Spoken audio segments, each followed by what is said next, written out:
Did you know that there are many ways you could use your out of office message? It's not just for when you're on vacation. I'll show you how to use Outlook's out of office message, which is called automatic replies. And then we'll talk about some different ways that you could use that automatic reply today on Tuesday Tech Training.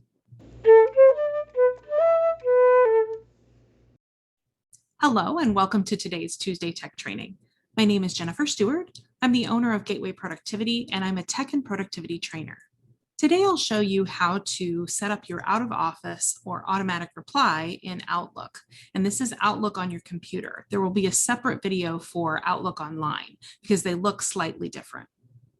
First, I'll walk you through the steps of how to actually create the automatic replies.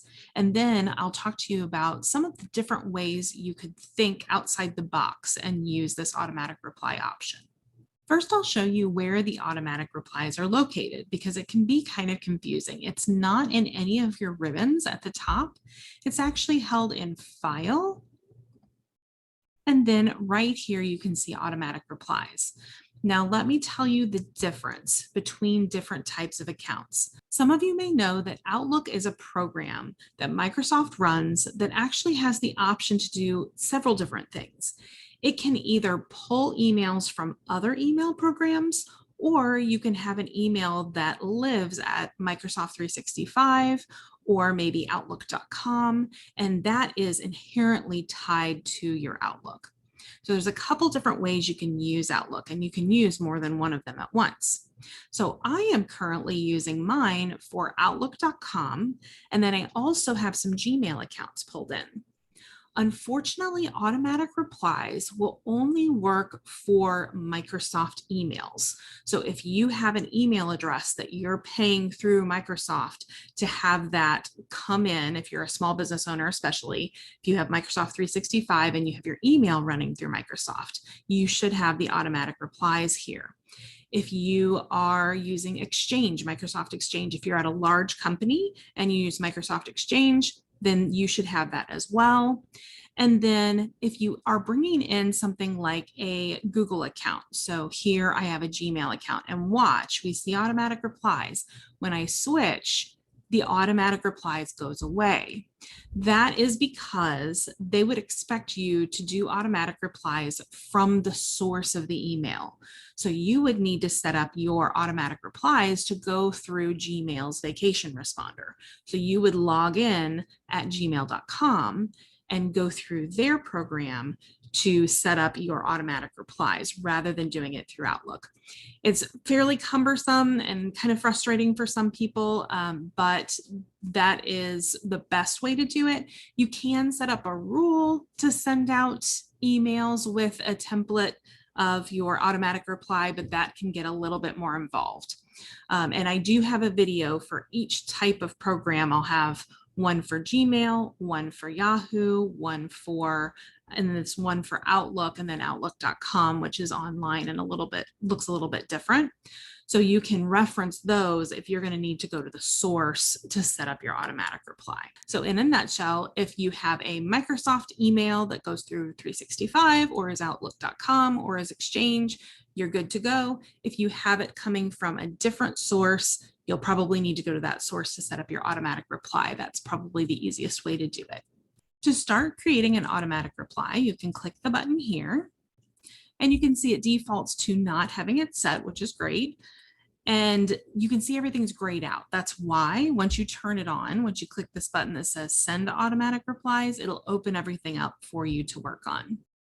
Our first option is to only send during a time range. This is most likely what you would want to use if you're going to use it for a vacation or if you're in meetings. You would set the time range that you want it to run for.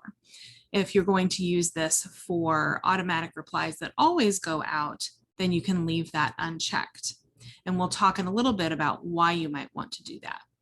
Outlook automatically, when it responds to someone with your automatic reply, it will say in the subject line, automatic reply. So that's why there's no subject line available here. For the body text, it is going to be text only with just these formatting options here. You see there is no option to add an image, unfortunately. That is one limitation of the Outlook automatic replies. I usually say something along these lines. I'm going to paste something that I had somewhere else. Thank you for your email. I will be out of the office until whenever. I will not be checking email while I'm away. If this is urgent, please call me and with a number and leave a detailed message. Otherwise, I look forward to responding to you when I return. Obviously, you can tweak this to be whatever you need it to say. I would say be as specific as you can with people, exactly when you plan to return, exactly when you would respond to emails. If you're going to be responding at certain periods while you're gone, say that. If you are not available at all, make sure that's clear and tell them next steps if they do have something they need to reach someone about, whether that's the person that is backing you up that they would contact. Whatever information they're going to need to get their issue taken care of is what you want to put here. If you have an existing signature, remember that unfortunately we can't put pictures in here, but you can put your information, your contact information.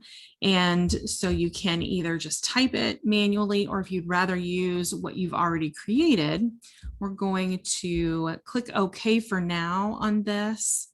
And we're going to go grab a copy of our signature. I would recommend that you do this at the beginning, but we can certainly do it in the middle. So I'm going to add a signature in here. Remember, it will only take this information. So I'm going to copy that. I used a shortcut to do that. And I'm going to close this out with no changes. I'll go back to my automatic reply. And I'm going to paste that in so that I don't have to remember what I had in my signature. And you're welcome to play with the different fonts. You can see when I copied and pasted different things, the fonts were all different. You can make that all uniform if you'd like. As you saw when I clicked OK before, I'll click OK. It lights this up yellow and says you've got an automatic reply running. And here you could turn it off if you wanted to. It also, if we go back and look at our inbox here, it has this yellow line across the top, which is very helpful. Automatic replies are being sent for this account. If I click here, it'll take me right back here if I need to make changes. And then if I click the turn off, it will completely turn it off. And if I go back over here to my automatic replies, it now selects the first button, do not send. Once you have set up your first automatic reply, that will remain in here and you can reuse it, change the dates, things like that. If you're using it for meetings or for vacation, you'll have that available. However, there are some other ways you might want to use this. So we'll talk about that next. Some other ways you may want to use your automatic replies in Outlook, and the reason they call it automatic replies instead of a vacation response.